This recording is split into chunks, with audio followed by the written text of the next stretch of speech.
Olá, o nosso programa Brasil que faz para todo o Brasil! E hoje uma entrevista imperdível. Um jovem brasileiro que fez uma escalada até a Fórmula 1 e conseguiu princípios elementares para se tornar um empreendedor serial. Você pediu e o Brasil que faz trouxe. Pedro Nunes, sócio proprietário da Meu Que. Que bom tê-lo aqui, amigo. Obrigado, Elvis. Obrigado a todos aí do Brasil que faz pelo convite. É uma honra estar aqui conversando um pouquinho sobre minha trajetória e falando um pouquinho sobre empreendedorismo. Pedro, nós que agradecemos sua vinda aqui, todo mundo estava ansioso para te receber, um jovem brasileiro de muito talento que escalou a Fórmula 1 e hoje é um empresário, um empreendedor de sucesso. Mas conta para nós, todos querem saber como foi o início disso tudo. Bom, eu comecei no esporte com 11 anos, o esporte a motor, pelo kart. 11 anos? Com 11 anos de idade.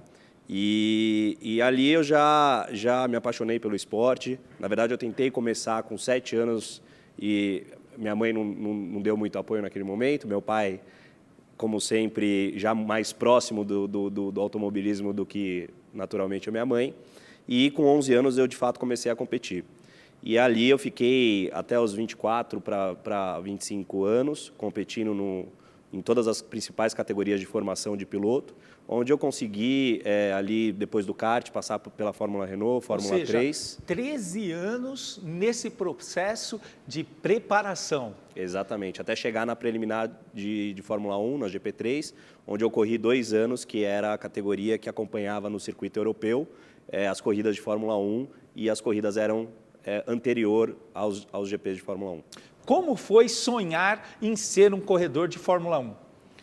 Eu sempre tive alguns ídolos, e meu pai, por gostar de automobilismo, eu acompanhava muito os finais de semana de corrida com ele, principalmente nas minhas primeiras memórias, assim, eu lembro de assistir corrida do Ayrton Senna e já de buscar informações sobre outros ídolos, como Nelson Piquet, o Emerson Fittipaldi e grandes outros ídolos, né? E quando eu fui pela primeira vez no kart, eu não tive a oportunidade de começar, mas fiquei com aquilo na cabeça até quando eu tive, de fato, a oportunidade com 11 anos, que foi quando eu tive o apoio do meu pai e, obviamente, de toda a minha família.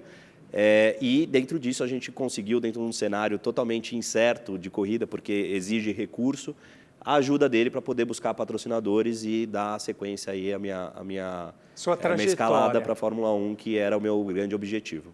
E nesse processo houve uma preparação muito forte. As pessoas falam muito de resultado, as pessoas às vezes sonham com o resultado, mas esquecem da preparação. Fora a resiliência, o que você viu de mais elementar nesse esporte de altíssimo rendimento?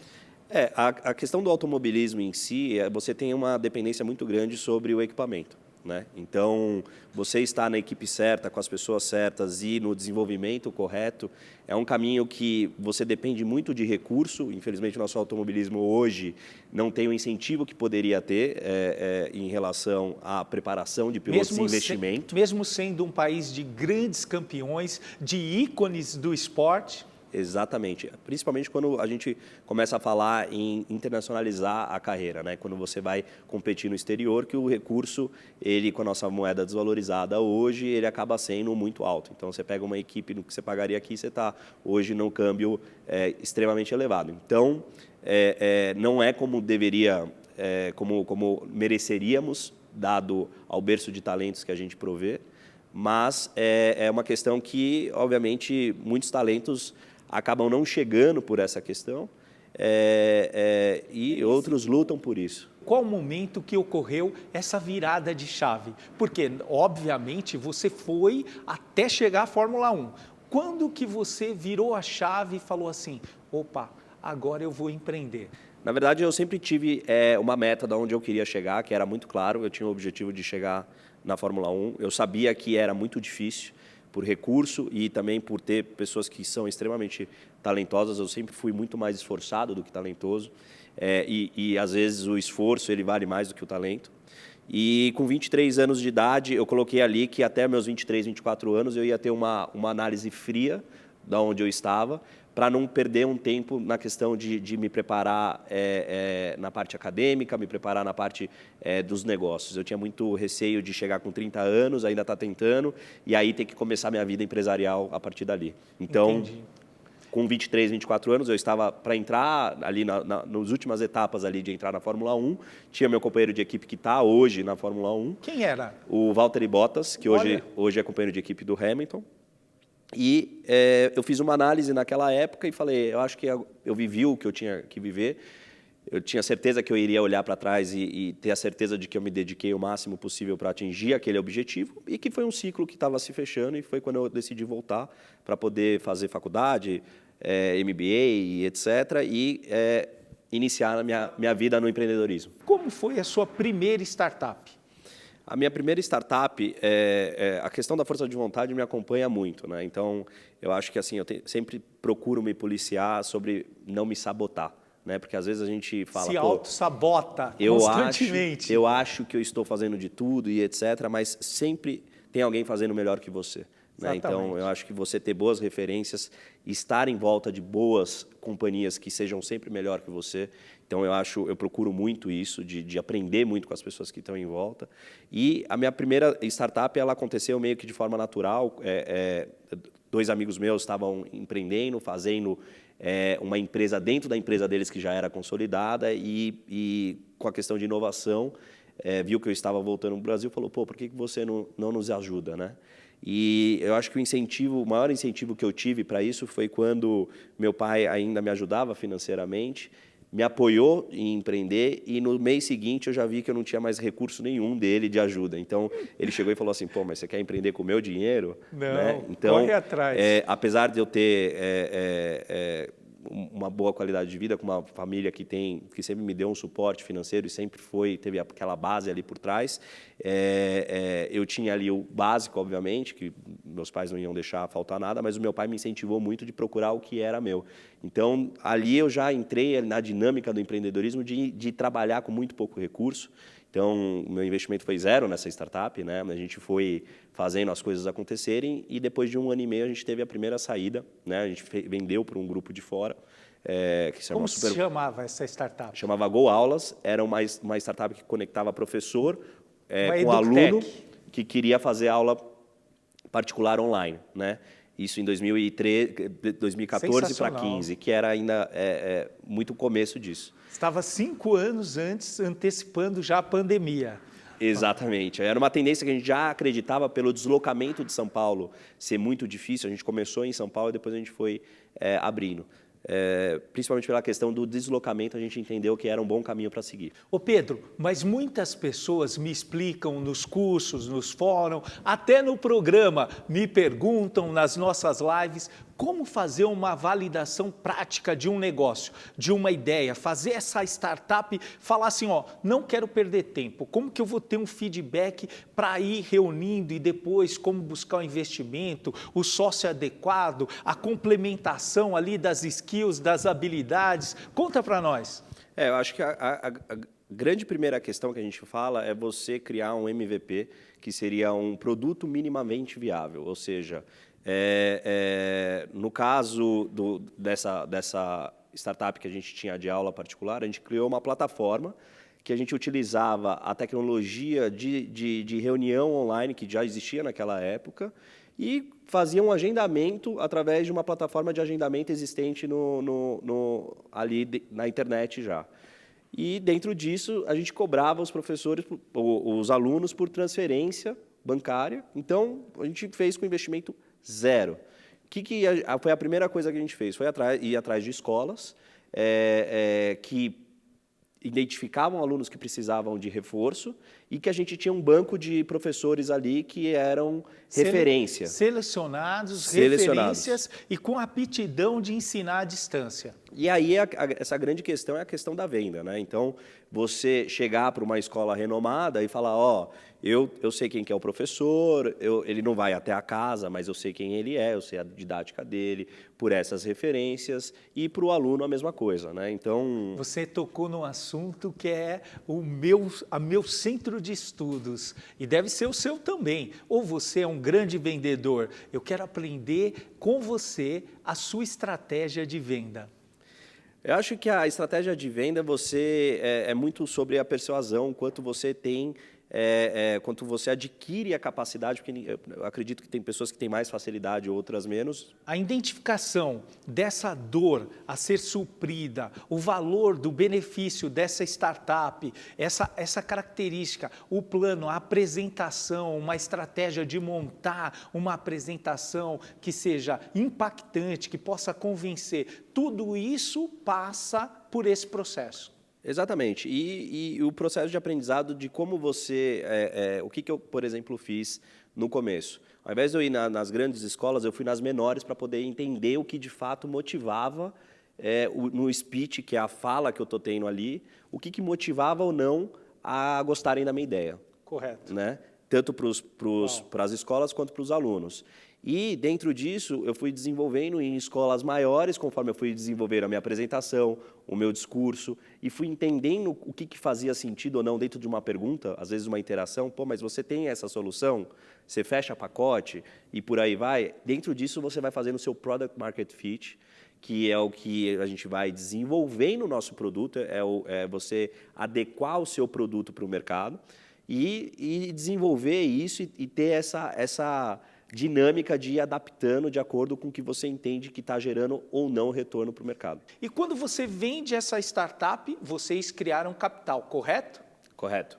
E qual foi o outro negócio que vocês empreenderam?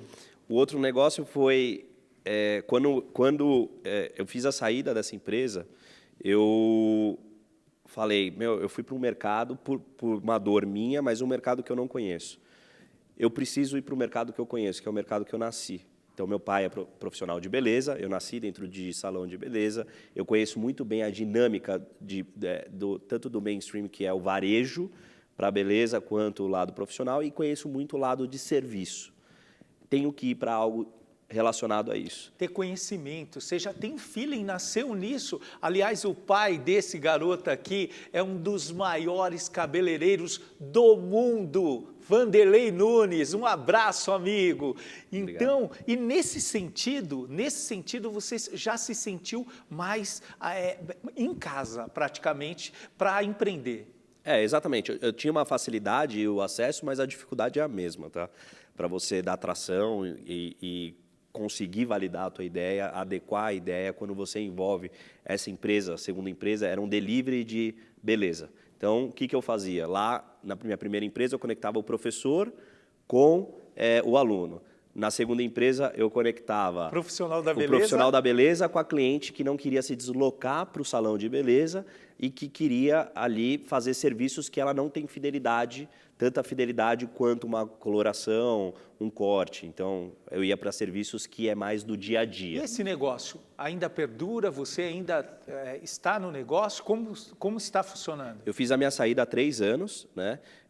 Esse negócio ele passou por uma venda para um dos principais grupos de beleza do Brasil. Uau! E eu não estava neste momento, mas eu fiz a saída já para poder entrar para o Meu-Que, que é a empresa que eu estou hoje empreendendo. Meu-Que é uma empresa que você está empreendendo hoje.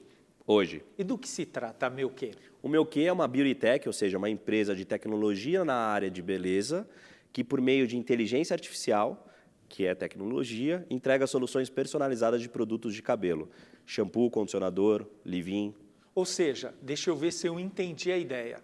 Como que eu formulo? Eu preencho um formulário, coloco as minhas características, idade, tipos de cabelo, e a partir daí vem um produto personalizado no meu perfil, é isso? Sim, a gente ataca hoje uma tendência muito grande de mercado, que é a venda direta ao consumidor, que é o D2C, né? Direct to Consumer. O que significa? É um termo em inglês, mas na tradução ela é a venda direta ao consumidor, que pode ser até comparada à venda direta que a gente já conhece do modelo. E essa né? venda Ela acontece só pela internet. só pela internet. Então, a cliente entra no nosso Dentro site. de uma plataforma. Exatamente, que é o nosso site. Ela entra no nosso site, responde um quiz com 12 perguntas, que vai trazer 90 variáveis de tipo de produto que pode ser criado, 90 personalizado. variáveis.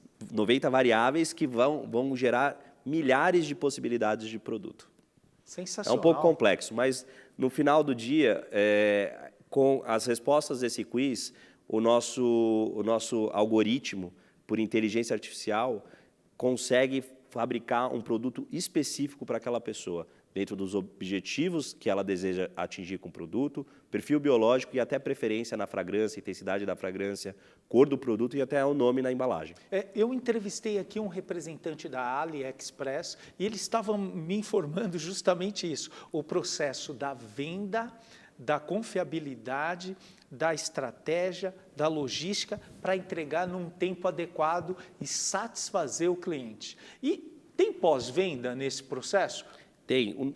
O nosso grande diferencial hoje é, além de você entregar um produto que é feito para aquela pessoa, hoje no mainstream, os produtos são feitos de uma pessoa para várias, ou seja, eles desenvolvem categorias de produto e entregam um produto que você tem que se encaixar numa das categorias que o mercado criou. O nosso, como ele é muito verticalizado, além da gente ter o contato, fazer um produto personalizado, a gente tem um contato que a gente fala, o contato um por um, que é o one-to-one com o cliente, que é o contato direto com o cliente. Correto. Então, eu conheço o meu cliente a fundo. Então, só a venda, pela venda, ela não é importante. O importante é que a gente tenha ali o pós-venda, que a gente tenha esse contato direto com o cliente e foque na retenção desse cliente. Para entender certinho qual foi a experiência que o produto forneceu para o cliente. É mais ou menos isso. Exatamente. E dentro desse processo, vocês trabalham alguma estratégia de fidelização? A gente vai iniciar agora, no início de 2022, o nosso plano mensal, onde o nosso objetivo é justamente esse, fazer com que o nosso produto seja o único produto, a brasileira por característica, e por culturalmente, ela tem mais de um produto dentro do box dela de utilização. Ela não tem fidelidade com uma marca específica ou com uma categoria da marca específica. São sempre 3, 4. Então, dentro dessa realidade, a gente aprendeu que, através de um plano mensal, eu consigo ser um grande potencial de ser a única marca de utilização dela, onde a cliente vai estar recebendo todo mês fórmulas ajustadas de acordo com o momento que ela está vivendo. Uma baita sacada. Eu fico pensando aqui, você deve estar pensando aí, como que dentro desse processo de venda, esse mundo digital, ou seja, os negócios cada vez mais digital, como será a venda no futuro? Eu entendo que a gente passou por uma situação horrível aí nos últimos quase 2 anos, né, com a questão da pandemia. E a pandemia ela acelerou muito o processo de digitalização das empresas, principalmente no setor de beleza, né? Então, eu entendo que o que iria acontecer nos próximos 5 a 10 anos, nesses 2 anos de pandemia, que a gente ainda enfrenta uma situação muito complicada, acelerou esse processo de digitalização. Antecipou no mínimo 3 anos. Agora, a grande dúvida que nós temos é assim, eu particularmente não acredito que a venda no futuro será simplesmente digital. Porque o contato com o produto, a relação entre vendedor e cliente, essa relação é muito forte. E quando ela é realizada assim, com autenticidade, com verdade na entrega do benefício, ela fatalmente vai fidelizar. Isso aí eu verifico assim. Mas essa escalada digital é muito importante e só se escala coisa boa, não é verdade, Pedro? Não, eu não tenho dúvida. Eu acho que o digital ele não vai substituir o que já existe. Eu acho que ele vai trazer soluções de suporte e de melhoria para o presencial. Então, tudo está, para mim, a venda no futuro vai ser, a venda está conectada do físico para o digital, do digital para o físico, de você utilizar no físico soluções digitais que vão ajudar na venda ou ajudar um vendedor que está ali na ponta. Vai haver um complemento. Exatamente, é o que eu acredito. Eu não acredito que substitua também, assim como você. Eu acho que o pessoal ele é e sempre será muito forte. Hoje você já tem concorrentes? A gente tem concorrentes, começou a surgir concorrentes naturalmente. São poucos, dado a elevada barreira de entrada, ou seja, por questões regulatórias, questões jurídicas, entre outras, e até de desenvolvimento de produto. Determinação. A gente acaba tendo determinação, muitos tentaram e já desistiram, então a gente acaba tendo pouco concorrente. Mas qual a sua estratégia para vencer a concorrência ou para melhor conviver com ela? Eu acho que a concorrência, quando você tem mercado, a concorrência ela é sempre positiva. Ela é negativa quando você não se motiva para isso, né? Então, a questão da concorrência, para nós, a gente vê como uma forma de aprendizado, de sempre aprender, enaltecer o concorrente quando ele é melhor do que você, né? E aprender com e aprender ele. Com ele sempre. Eu tenho pensado, eu tenho falado isso constantemente e você tem me ouvido. Concorrência é fonte de bênção. Sem concorrência não há crescimento, concorda?